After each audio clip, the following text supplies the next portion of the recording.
90% of traders fail. Most of them think it's because they can't find the right entry or indicator. In reality, they fail because they treat risk as an afterthought. Entry is just a guess. Risk management is the certainty. The difference between a gambler and a professional is focus. The pro focuses on how much they could lose. The gambler only sees what they could win. If you can't manage a loss, you can't manage a win. In this masterclass, I'm going to teach you the exact frameworks professionals use to protect their capital. We are going to cover everything from the 1% rule to the psychology of staying disciplined. Chapter 1. The 1% rule. This is the foundation of account protection. It is the ultimate insurance policy for your trading career.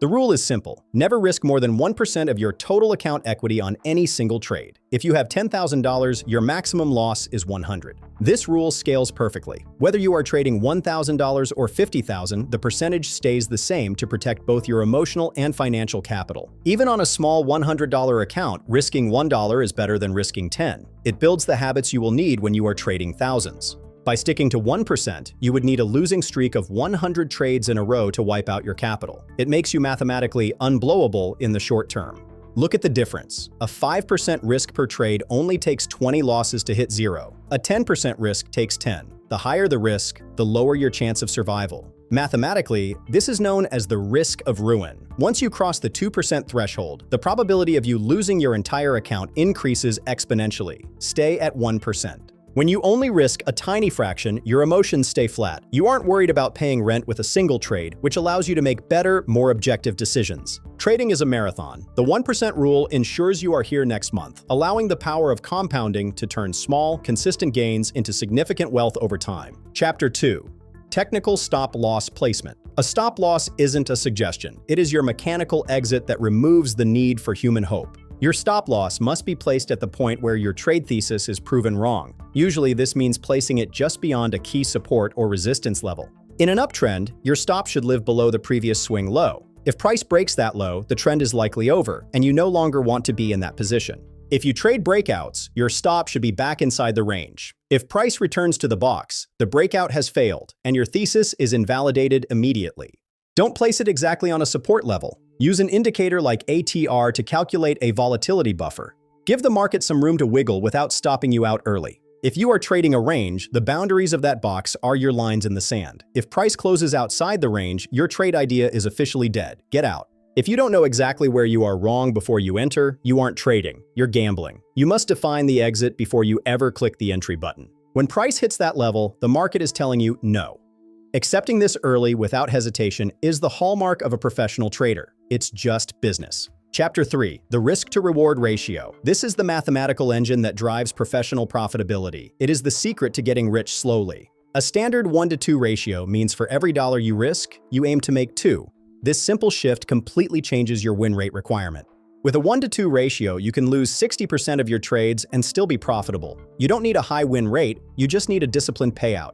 If you can achieve a 1-to-3 ratio, your win rate can drop to 30%. This is how pros make huge returns with seemingly average accuracy. Strategy is math. Comparing high win rates with low payouts versus low win rates with high payouts shows that robustness comes from large winners, not frequent small ones. This is called positive expectancy. Your winners are mathematically large enough to pay for your losers and still leave you with a profit at the end of every month. Never risk $5 to make one. This is known as picking up pennies in front of a steamroller. One single bad day will wipe out weeks of hard work. Smart risk management also involves moving your stop to break even once price has moved significantly in your favor. This protects your downside entirely. Chapter 4. Precise position sizing. This is where the numbers meet the market. It's the actual execution of your 1% risk limit. The formula is absolute. Your account equity multiplied by your risk percentage divided by your technical stop-loss distance. That equals your size. Let's look at a Forex example. With a $10,000 account risking 1%, you risk $100. A 20 pip stop means you use 0.5 lots. If that same trade required a 50 pip stop, your lot size must drop to 0.2 lots. The dollar risk stays at 100, but the size adjusts to the technical setup.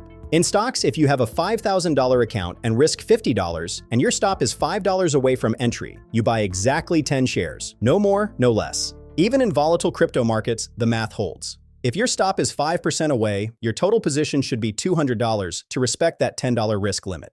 Notice that the dollar risk is the only constant. Professionals never change their risk, they only change their size to fit the technical setup of the market. You don't have to do this math in your head. Use a position size calculator. It takes 3 seconds and prevents the most common cause of account blowouts. Chapter 5. Redefining success. We need to distinguish between a good trade and a bad trade. This is the ultimate mindset shift for profitability. A good trade is any trade where you followed your plan perfectly, regardless of the outcome. A disciplined loss is a professional victory. Move on to the next setup. A bad trade is one where you broke your rules. Even if you made money, you failed.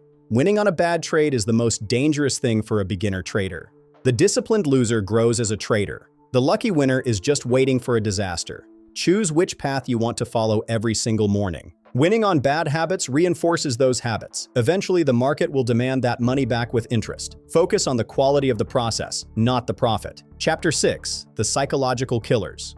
This is where the mental battle of trading is won or lost. We must face revenge trading and the hope trap. Revenge trading happens when you try to get back at the market after a loss. You trade out of anger, increasing your risk to recover quickly. This is how accounts die. When you lose, your brain enters a fight-or-flight mode. Your prefrontal cortex, the logical part of your brain, shuts down. You are literally incapable of trading well in this state. The best trade after a loss is often no trade. Implement a personal circuit breaker. If you lose 2 trades in a day, close your platform and walk away. Don't look back. Never move your stop loss further away to give it more room. You are just increasing your loss and breaking your mathematical edge. Hope is not a strategy. Thinking just one more candle is the beginning of the end. If the market hasn't turned around at your structural level, it isn't going to turn around just because you want it to. When the market hits your invalidation point, it is telling you the truth. Listen to it. Accept the small controlled loss as the cost of doing business. It's just data.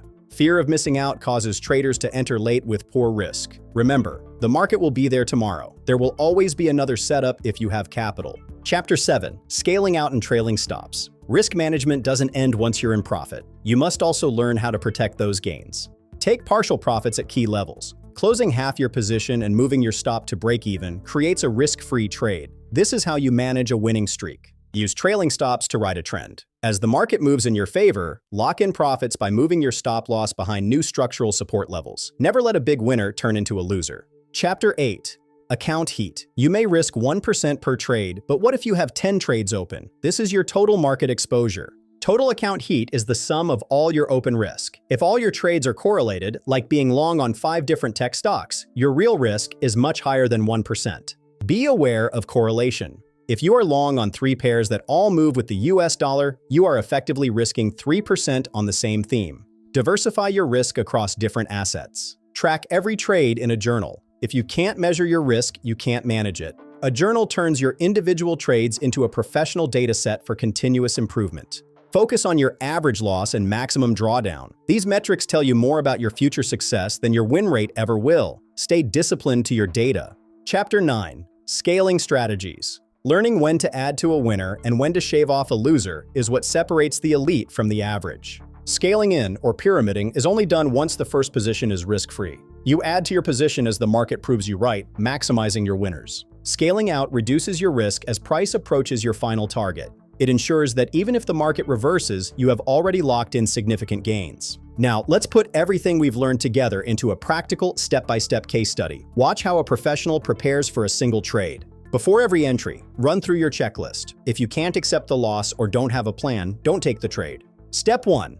Is your setup fully confirmed by your strategy? Step 2. Is the stop loss based on technical structure? Step 3. Have you calculated the 1% position size for this specific trade? Step 1. We identify a technical setup. Here, price has formed a bullish pin bar at a daily support zone. The thesis is clear. The market should bounce. Step 4. Is the potential reward at least twice the risk? Step 5. Can you emotionally accept this loss right now? Step 6. Are you following your written plan or an impulse? Step 2. We define our risk. We are risking exactly 1%, $100. Based on the technical wick, our stop loss is 25 pips away. Our size is 0.4 lots. Step 7. Is your total account heat under control? Step 8. Have you checked for correlation? Step 9. Is your exit strategy defined? Step 10. Is your journal ready to record the data? Step 3. We verify the reward. Our target is the next major resistance. The potential profit is $250. This gives us a 1 to 2.5 ratio. The math is in our favor. Successful trading isn't about being right, it's about being disciplined. If you follow this checklist, you are already ahead of 95% of participants. Step 4. The emotional check.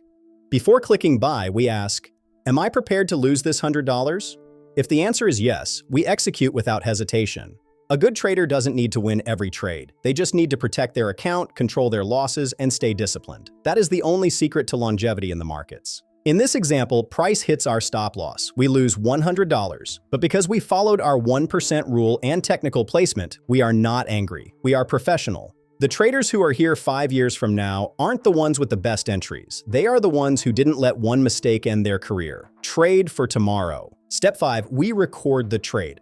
We note that the process was perfect, even if the outcome was red. This data is what builds long-term confidence. Risk management is your foundation. Master it first, and everything else in trading becomes significantly easier. I'll see you in the next lesson. Disclaimer: this video is for educational purposes only and is not financial advice. Trading involves significant risk. Always do your own research and manage your risk.